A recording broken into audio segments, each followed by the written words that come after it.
मुझे बहुत प्रसन्नता है कि पिछले 4 वर्षों के दौरान प्रदेश सरकार ने अंतर विभागीय समन्वय के माध्यम से इंसेफ्लाइटिस पर प्रभावी नियंत्रण करने में सफलता प्राप्त की है।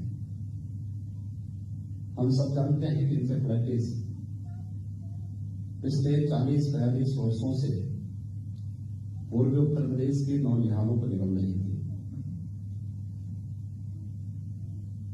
अकेले पूर्वी उत्तर प्रदेश के केंद्र बिंदु गोरखपुर के बीआरडी मेडिकल कॉलेज में इस बीमारी से प्रतिवर्ष 1200 बच्चों की मौत होती थी और जो लोग मेडिकल कॉलेज तक नहीं पहुंच पाते थे उनकी संख्या भी लगभग इतनी ही थी। लगभग 40 वर्षों तक मौत का सिलसिला चलता रहा, लेकिन 2017 में प्रदेश में हमारी सरकार जब आई तो हम लोगों ने उस समय अंतर विभागीय समन्वय के माध्यम से स्वास्थ्य विभाग को नोडल विभाग बनाकर के इस कार्यक्रम को आगे बढ़ाना प्रारंभ किया और मुझे प्रसन्नता है कि आज जेईई और एईएस को लेकर के पूर्वी उत्तर प्रदेश और प्रदेश के अंदर जो विशेष अभियान प्रारंभ हुए, इसके कारण बीमारी के लगभग 75% और मौत के आंकड़ों को नियंत्रित करने में हम लोगों को 95% सफलता प्राप्त हुई है। मैं इसके लिए स्वास्थ्य विभाग और सभी संबंधित विभाग के साथ ही यूनिसेफ, WHO और अन्य उन सभी संस्थाओं को जिन्होंने हमारे इस मिशन में सहभागी बनकर के इस कार्यक्रम को सफलता की नई ऊंचाइयों तक पहुंचाया है, मैं इसके लिए सबके प्रति हृदय से धन्यवाद देते हुए उन सबका अभिनंदन करता हूं। ये सबसे उपयुक्त समय है जेईई टीकाकरण का। मुझे याद है जब हम लोगों ने 2005 में पहली बार जेईई टीकाकरण का कार्यक्रम प्रारंभ किया था, तो उस समय चुनौती हमारे सामने यही थी कि टीकाकरण कब होना चाहिए, और उस समय भी हम लोग इस निष्कर्ष पर पहुंचे थे कि टीका को हमेशा एक्टिवेट होने में कुछ समय लगता है। तो स्वाभाविक रूप से जेईई और एईएस के जो मामले पूर्वी उत्तर प्रदेश या प्रदेश के 38 जनपदों में देखने को मिले हैं, ये मध्य जुलाई से लेकर के नवंबर तक देखने को मिले हैं। तो मध्य जुलाई से नवंबर तक के इस कालखंड के लिए आवश्यक है कि हम फरवरी-मार्च में ही टीकाकरण के इस कार्यक्रम को संपन्न कर सकें। और मुझे प्रसन्नता है कि आज 21 फरवरी को स्वास्थ्य विभाग जेईई टीकाकरण के इस अभियान को आज लगातार चौथे वर्ष भी आगे बढ़ा रहा है। ये कार्यक्रम केवल स्वास्थ्य विभाग तक सीमित न हो, यूनिसेफ और WHO के प्रतिनिधि यहां पर हमारे साथ जुड़े हैं, अन्य तमाम संस्थाओं के जो प्रतिनिधिगण हैं वे भी हमारे साथ इस कार्यक्रम के साथ जुड़े हैं। भारत सरकार का सहयोग निरंतर हमें इसके लिए प्राप्त हो रहा है। अंतर विभागीय समन्वय हमारी इस पूरे अभियान की सफलता का मूल मंत्र है। हम सब जानते हैं कि इंसेफ्लाइटिस पे नियंत्रण होना तब संभव हुआ जब स्वच्छ भारत मिशन ने अन्य प्रधानमंत्री जी के अनुकंपा से खुले में शौच से मुक्ति का एक बृहद अभियान चला है। आज उसका परिणाम है स्वच्छ भारत मिशन और उसके साथ ही जल जीवन मिशन के अंतर्गत हर घर नल की योजना को भी सफलतापूर्वक आगे बढ़ाना।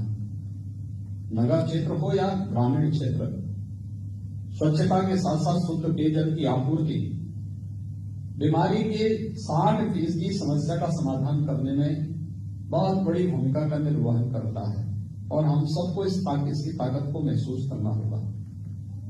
सामान्य स्वच्छता के अभियान को भी नगर विकास और ग्रामीण विकास विभाग, पंचायती राज विभाग ने बहुत अच्छे ढंग से आगे बढ़ाया है। और यही नहीं, जन जागरूकता के कार्यक्रम में बेसिक शिक्षा परिषद ने, माध्यमिक शिक्षा परिषद ने, बाल विकास और महिला कल्याण विभाग ने, ये हर एक स्तर पर जो बृहद अभियान चले हैं, आज उसका परिणाम हम सबके सामने है। अंतर विभागीय समन्वय की इस ताकत को हम सबको समझना पड़ेगा और उसको उसी रूप में आगे बढ़ाते हुए हमें जापानी इंसेफ्लाइटिस और एक्यूट इंसेफ्लाइटिस सिंड्रोम को पूरी तरह प्रदेश से समाप्त करके दिखाना है कि हम लोग बिना किसी अतिरिक्त खर्चे के कन्वर्जेंस के माध्यम से बेहतरीन प्रदर्शन करके इस महामारी को पूरी तरह नियंत्रित करेंगे।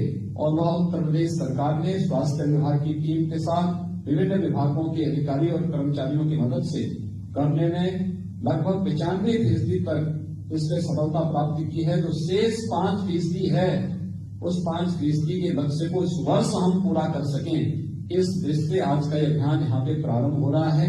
मैं इस अभियान के प्रति सबसे पहले अपनी शुभकामनाएं देता हूं और विभाग को इस सफलता के लिए हृदय से बधाई भी देता हूं। दूसरा कार्यक्रम आज यहाँ पर प्रारंभ हो रहा है मिशन इंद्रधनुष का तृतीय संस्करण के शुभारंभ का। तमाम प्रकार की ऐसी बीमारियां हैं जो समय पे गर्भवती महिला को या फिर नवजात शिशु को टीकाकरण के माध्यम से हम उन्हें बचा सकते हैं और उनके जीवन को सुरक्षित रख सकते हैं। लेकिन जागरूकता का अभाव या लापरवाही ये कहीं न कहीं गर्भवती महिला को, माता को और बच्चे को भी इसकी मृत्यु दर को ही बढ़ाता है, बाल मृत्यु दर और मातृ मृत्यु दर को बढ़ाता है। लेकिन साथ साथ तमाम ऐसी बीमारियों की चपेट में उन्हें ले आता है जो जिंदगी भर के लिए नवजात शिशु को फिर से समाज के भरोसे छोड़ने के लिए मजबूर कर देता है। उस प्रकार की स्थिति में वो आदरणीय प्रधानमंत्री जी के अनुकंपा से मिशन इंद्रधनुष का जो कार्यक्रम प्रारंभ हुआ है, इसे सफलता की नई ऊंचाइयों तक पहुंचाने का दायित्व भी हम सबका। इसका तृतीय संस्करण का कार्यक्रम भी 2 दिन के बाद प्रारंभ होगा। इसको हम सफलतापूर्वक आगे कैसे बढ़ा सके, यह हर जागरूक नागरिक का दायित्व होना चाहिए। याद रखना, समाज में कहीं भी अभाव होगी, बीमारी होगी, गरीबी होगी, अव्यवस्था होगी या किसी भी प्रकार का कोई भी बीमारी या कोई संक्रमण होगा, तो समाज अपने आप को ये न समझे कि वह अपने आप को सुरक्षित कर पाएगा। जहां कहीं भी इस प्रकार की स्थितियां होंगी, उन सब के खिलाफ हमारा अभियान एक सामूहिक रूप से आगे बढ़ना चाहिए। और मैं तो आह्वान करूंगा स्वास्थ्य विभाग के साथ साथ महिला और बाल विकास विभाग को इसके साथ जुड़ करके सामूहिक रूप से इस कार्यक्रम को आगे बढ़ाना चाहिए। ये अंतर विभागीय समन्वय की ताकत को हम लोगों ने जेई और एएस के खिलाफ चले हुए अभियान के साथ देखा है और इस कार्यक्रम को भी उसी के साथ हम जोड़ करके देखेंगे तो उसके बेहतर परिणाम सामने आ सकते हैं। इस दिशा में यह एक प्रयास हमारा प्रारंभ होना चाहिए। तो तीसरा, तकनीक का उपयोग करके। आपने देखा होगा, अगर तकनीक नहीं होती तो वैश्विक महामारी कोरोना के खिलाफ हम लोग पिछड़ गए होते।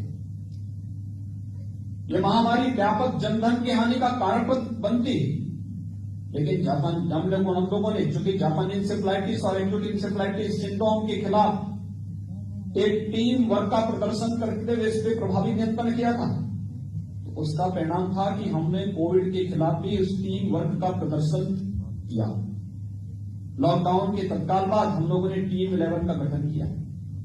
अलग अलग टीम को अलग अलग कार्य दिए गए और एक बेहतर समन्वय शासन स्तर पर यहां पर होता रहा और अंततः उसका परिणाम क्या रहा कि हम लोग एक एक उस पर विजय प्राप्त करते गए और अंततः 24 करोड़ की आबादी के प्रदेश में हमने बेहतर प्रदर्शन करके देश और दुनिया के सामने साबित किया कि महत्वपूर्ण ये नहीं कि हमारी हेल्थ इंफ्रास्ट्रक्चर कैसा है, महत्वपूर्ण ये कि अगर हमारे पास सामूहिक रूप से कार्य करने की इच्छा शक्ति है और रोग ही नहीं बल्कि किसी भी प्रकार के संक्रमण पर प्रभावी नियंत्रण करने के लिए अगर हम सब मिलकर के एक साथ प्रयास करते हैं तो सामूहिक प्रयास की अपनी एक ताकत होती है और ताकत कोविड-19 के खिलाफ चले हुए अभियान के साथ हम सब ने देखा है।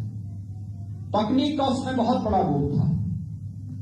आपने देखा होगा जब तमाम प्रकार के ऐप उस दौरान विकसित किए गए और उसके माध्यम से समय पे सूचना देना, कोई व्यक्ति अगर किसी कोरोना पॉजिटिव के संपर्क में आया है तो वह जहां कहीं जाता था तो पहले से अलर्ट जारी होने लगता था। टेक्नोलॉजी की ताकत थी और उस टेक्नोलॉजी की ताकत को आज हम सबको महसूस करना पड़ेगा।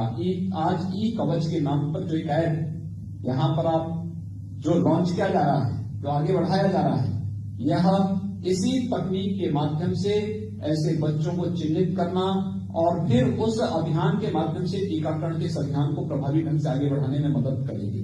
चाहे वो जापानी इंसेफ्लाइटिस हो या फिर एक्यूट इंसेफ्लाइटिस के खिलाफ भी एक अभियान जो स्वच्छता और अन्य कार्यक्रमों के माध्यम से प्रारंभ होना है, हम तकनीक का बेहतर उपयोग करके इसे आगे बढ़ा सकते हैं। और मुझे लगता है कि इस समय आत्मनिर्भर स्वास्थ्य, प्रधानमंत्री आत्मनिर्भर स्वास्थ्य योजना के अंतर्गत भारत सरकार प्रत्येक क्षेत्र को स्वास्थ्य के क्षेत्र में आत्मनिर्भर बनाने के इस बृहद कार्यक्रम को आगे बढ़ा रही है। हमारा प्रयास होना चाहिए तकनीक का उपयोग करते हुए उन एस्पिरेशनल डिस्ट्रिक्ट में या दूर दराज के जनपदों में जहां पर अभी तक स्वास्थ्य विशेषज्ञ नहीं पहुंच पाए हैं, हम वहां पे टेली मेडिसिन को लेकर के चले जाएं, टेली कंसल्टेशन की सुविधा वहां देना प्रारंभ कर दें। मुझे लगता है कि विशेषज्ञ चिकित्सकों की समस्या का समाधान टेक्नोलॉजी आपकी कर देगी और ये टेक्नोलॉजी एक नया जीवन दान देगा उत्तर प्रदेश के प्रत्येक उस नागरिक को जो अब तक स्वास्थ्य सुविधा से वंचित रहा है। उस तक टेक्नोलॉजी उसके जीवन में एक नया परिवर्तन ला सकती है और ये टेक्नोलॉजी इस फील्ड में भी हमें आगे लेने का प्रयास करना चाहिए। मुझे प्रसन्नता है कि आज नवंबर 2020 से 21 तारीख प्रत्येक माह की 20 तारीख को खुशहाल परिवार के रूप में आगे बढ़ाने का कार्यक्रम प्रदेश सरकार के द्वारा प्रारंभ हुआ है। एक अभियान का हिस्सा है। हर एक व्यक्ति के बारे में जागरूकता, परिवार के बारे में, स्वस्थ परिवार के बारे में, खुशहाल परिवार के बारे में प्रारंभ करने का एक प्रयास है। और मुझे विश्वास है कि प्रदेश सरकार के द्वारा चलाई गई अलग अलग योजनाएं न केवल स्वास्थ्य के प्रति बल्कि एक स्वस्थ और खुशहाल परिवार के प्रति भी प्रत्येक नागरिक को जागरूक करके उसे आगे बढ़ाने का कार्य करेगा। एक बार फिर से इंसेफ्लाइटिस के खिलाफ, जापानी इंसेफ्लाइटिस के जेई टीकाकरण के इस अभियान को, मिशन इंद्रधनुष के तृतीय संस्करण को आगे बढ़ाने के साथ ही ई कवच और खुशहाल परिवार के इस पूरे अभियान के प्रति मैं विभाग को हृदय से अपनी शुभकामनाएं देता हूं, विश्वास व्यक्त करता हूं।